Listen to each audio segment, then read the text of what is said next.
दोस्तों, आज अपने सर्जरी में लेक्चर नंबर 13 यानी मोच स्प्रेन के बारे में पढ़ेंगे।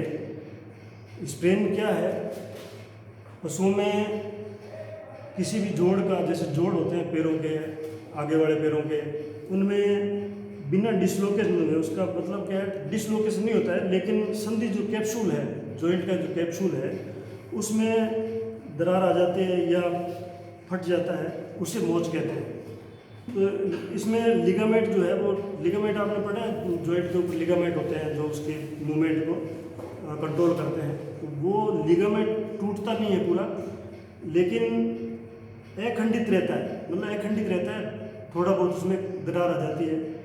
और लिगामेंट में क्या है, सहायक लिगामेंट हो सकता है, और आंतरिक या डीप लिगामेंट हो सकता है, सस्पेंसरी लिगामेंट हो सकता है। लिगामेंट में कोई भी लिगामेंट हो सकता है जिसमें दरार आ जाती है, जिसे मतलब पशु के पैर में सूजन आएगी, उसकी वजह से जो दर्द है उसको मोच बोलते हैं। अब इसके मोच के कारण हैं भाई, इसके क्या क्या कारण है जैसे मोच स्प्रेन पशु में होती है। तो एक तो क्या, पशु कूदते समय या तेज़ दौड़ते हैं, उससे फिसल जाते हैं, फिसल के गिरने के टाइम में जो जॉइंट के ऊपर मांसपेशियाँ हैं, उनमें मांसपेशियाँ थोड़ी टूट जाती है, या लिगामेंट है उसका खिंचाव हो जाता है, लिगामेंट का गिरने से। कई बार जोड़ है पशु में असामान्य होते हैं, मतलब जो नॉर्मल जॉइंट होता है वैसे नहीं होके असामान्य होता है। जैसे मान लो फैटलॉक जॉइंट कई पशु में बहुत संकड़ा, सिलेंड्रिकल संकड़ा होता है, जिससे भी मतलब क्या है, मोच बढ़ सकती है उसमें। कई बार पेस्टल जॉइंट है वो स्लोपिंग टाइप होता है, मतलब स्लोप का मतलब जैसे ढलान लिए होता है ना, उस तरह का होता है, तो भी उसमें मोच होने के ज़्यादा चांसेस रहते हैं। और कई बार बारी चोट लगने से भी लिगामेंट जो है वो फट जाता है। तो ये क्या है, कुछ कारण है मोच पड़ने के। अब इसके मोच के लक्षण भाई अपने को कैसा पता चलेगा कि पशु में मोच है? तो उसके एक तो ये होगा कि जिस जोड़ का स्प्रेन होगा, जो जोड़ जैसे मान लो शोल्डर जॉइंट है, हिप जॉइंट है, फैटलॉक जॉइंट है, पेस्टल जॉइंट है, कहाँ का उसके मोच है, तो वो जो जिस जॉइंट पे स्प्रेन होगी वो उसमें सूजन आ जाएगी। दूसरा क्या, पशु लंगड़ा के चलेगा, लंगड़ापन आ जाएगा उसमें। दूसरा क्या, जहाँ पशु के मोच है उसमें जहाँ सूजन है, उसको जब अपने दबाते हैं, उंगलियों से दबाते हैं, तो पशु दर्द महसूस करता है उस जगह पे।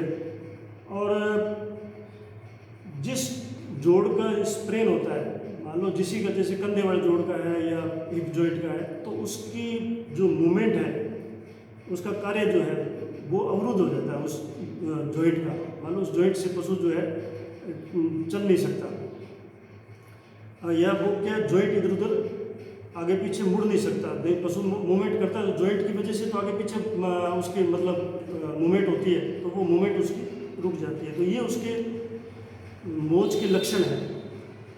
अब आता है कि भाई मालिक अपने पास में जब पशु को लेके आता है कि इसके साथ स्पेन हो गया या मोच पड़ गई, या जैसे अपने लोकल भाषा में कहते हैं मजरोड़ पड़ गई, तो उसका उपचार क्या है?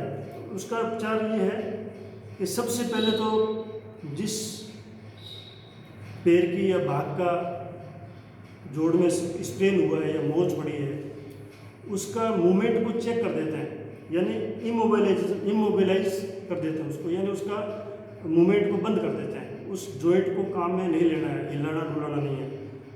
फिर उसको पट्टी बांधते हैं उस पर, कोल्ड यानी ठंडे पानी में भिगो के पट्टी को वो बांधते हैं, बर्फ़ वाले पानी में भिगो के।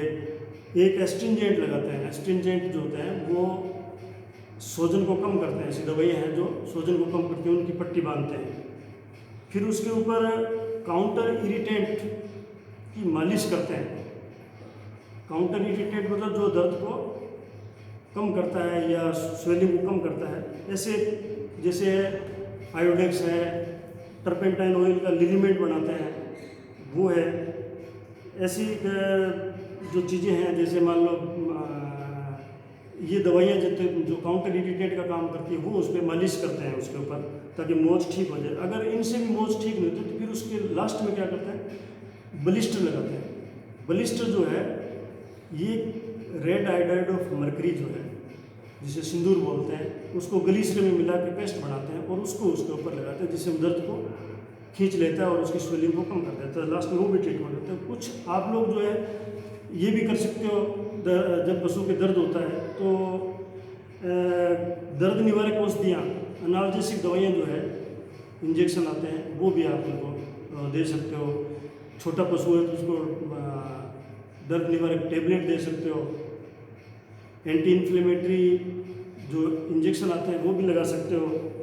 और पशु को हल्की कसरत करवानी चाहिए, ज़्यादा तेज़ उसको चलाना नहीं चाहिए, हल्की लेकिन कसरत जरूर करनी चाहिए। हल्की कसरत ताकि क्या है तो वो जो है ठीक रहे उसका। अगर ये सावधानी आप रखोगे तो स्पेन जो है जल्दी ठीक हो जाएगी। और आप लोग जो है पशुपालक को इस पशु के कभी स्प्रेन नहीं, इसके बारे में क्या क्या सावधानियाँ रखने के लिए बता सकते हो कि भाई पशु को तेज़ नहीं दौड़ाना चाहिए। और कई बार क्या होता है कि जगह भी ऊंची नीची होती है, वहाँ भी पशु को नहीं ले जाना चाहिए। इसलिए कई चीज़ों को ध्यान रखने से, या पशुओं को गिराते हैं कई बार कोई ऑपरेशन करने के लिए, या जैसे मान लो कैस्ट्रेशन के लिए, तो उसको ढंग से आराम से, मतलब क्या है कि साइंटिफिक विधि से उसको गिराना चाहिए, ताकि पशु की मौज की प्रॉब्लम नहीं आए। धन्यवाद।